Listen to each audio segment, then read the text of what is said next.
السلام علیکم ورحمۃ اللہ وبرکاتہ۔ الحمدللہ رب العالمین والصلاة والسلام علی رسولہ الکریم، اما بعد۔ محترم ناظرین، دوستوں اور ساتھیوں، پچھلی ملاقات میں نے آپ لوگوں کے سامنے یہ بات بتائی تھی کہ یہ عقیدہ کہ ایک گنہگار کی دعا اللہ کبھی قبول نہیں کرتا ہے، اور ایک نیک آدمی ہے، عالم اور بزرگ ہے، اللہ اس کی دعا کبھی رد نہیں کرتا ہے، اس کی دعا ہمیشہ قبول ہوتی ہے۔ اس لیے گنہگار کو بزرگ سے دعا کرانی پڑتی ہے اور بہت سارے نقصان کا سامنا بھی کرنا پڑتا ہے۔ یہ باتیں آپ کے سامنے آ چکی ہیں۔ میں یہ بتانا چاہتا ہوں کہ یہ صحیح نہیں ہے، اس لیے کہ گنہگار کی بھی دعا اللہ قبول کرتا ہے، اور جو نیک ہوتے ہیں نا، عالم دین ہوتے ہیں یا بزرگ ہوتے ہیں، ان کی دعا بھی اللہ رد کرتا ہے، ٹھکراتا ہے۔ سب سے پہلے ہم یہ بات لیتے ہیں کہ گنہگار کی بھی اللہ سنتا ہے، اللہ قبول کرتا ہے۔ اگر گنہگار اللہ سے فریاد کرے، اللہ سنتا ہے، اس کی دعا کو قبول کرتا ہے۔ میں آپ سے سوال کرنا چاہتا ہوں، آپ خود میں جواب دے لیجئے کہ یہ بتائیے کہ اللہ تعالیٰ کا سب سے بڑا گنہگار کون ہے؟ اللہ کا سب سے بڑا نافرمان کون ہے؟ آپ سب کا جواب ہوگا ابلیس ہے، شیطان ہے۔ شیطان سب سے بڑا گنہگار اللہ تعالیٰ کا، سب سے بڑا نافرمان، اس سے بڑا کوئی گنہگار نہیں۔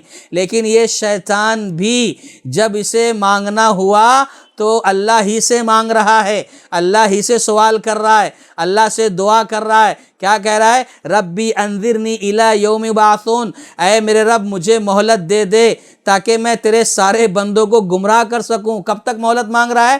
قیامت کے دن تک مہلت مانگ رہا ہے، موقع چاہ رہا ہے۔ اور کیا چاہ رہا ہے؟ وہ اللہ سے ہی چاہ رہا ہے، اللہ سے چاہ رہا ہے، رب سے چاہ رہا ہے، اور رب کے بندوں کو گمراہ کرنے کی بات کر رہا ہے۔ اللہ اکبر!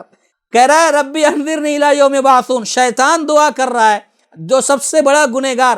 اللہ نے سنا نہیں سنا اس کی؟ اللہ نے اس کی دعا قبول کر لی، کہا انک من المنذرین، جا ہم نے تیری مراد پوری کر دی، تو جو چاہتا ہے وہی ہوگا، جا۔ لیکن یاد رکھنا، میرا جو مخلص بندہ ہوگا تیرے بہکاوے میں کبھی نہیں آئے گا۔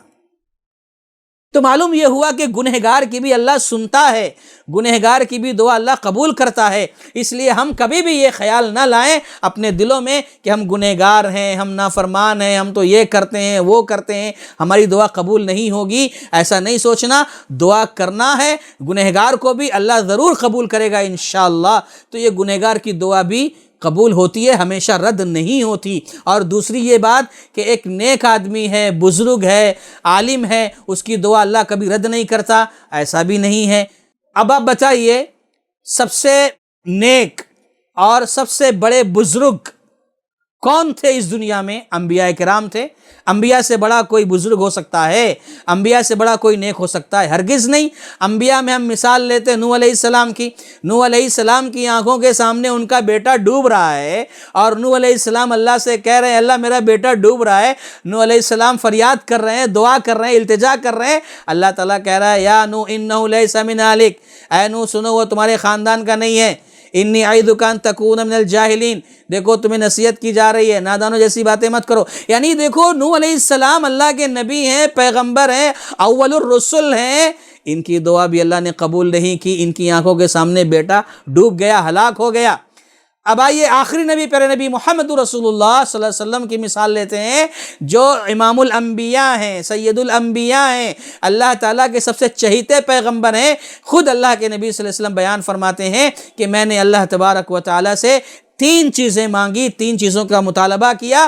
سألت ربی ثلاثا فاعطانی اثنتین ومنعني واحدہ، تین دعائیں کی جس میں دو دعا قبول ہو گئی اور ایک دعا رد کر دی گئی، ٹھکرا دی گئی۔ جس میں ایک دعا جو رد کر دی گئی، ٹھکرا دی گئی، وہ یہ ہے کہ اے اللہ وسألته الا يجعل بأسهم بینہم، کہ جو امت آپس میں لڑ رہی ہے، اختلاف میں ہے، اے اللہ اس طرح کا معاملہ جو میری امت میں ہے، اے اللہ میری امت کو آپس میں لڑا کر کے ان کے درمیان اختلاف پیدا کر کے عذاب کا مزہ مت چکھانا۔ فمنعنیہا، اللہ تبارک و تعالیٰ نے نبی صلی اللہ علیہ وسلم کی یہ دعا قبول نہیں کی۔ پہلے کی دو دعا قبول ہو گئی، یہ تیسری دعا قبول نہیں ہوئی، یعنی اللہ کے نبی صلی اللہ علیہ وسلم کی بھی دعا اللہ تعالیٰ نے رد کر دی۔ تو معلوم یہ ہوا کہ ایک گنہگار ہے، اس کی دعا بھی اللہ قبول کرتا ہے، ایک نیک ہے، بزرگ ہے، ہے اس کی دعا بھی اللہ رد کر دیتا ہے، ٹھکرا بھی دیتا ہے کبھی کبھار۔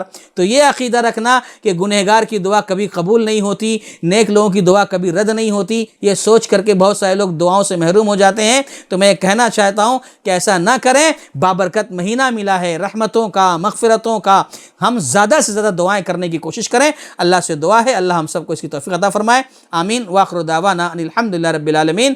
السلام علیکم ورحمۃ اللہ وبرکاتہ۔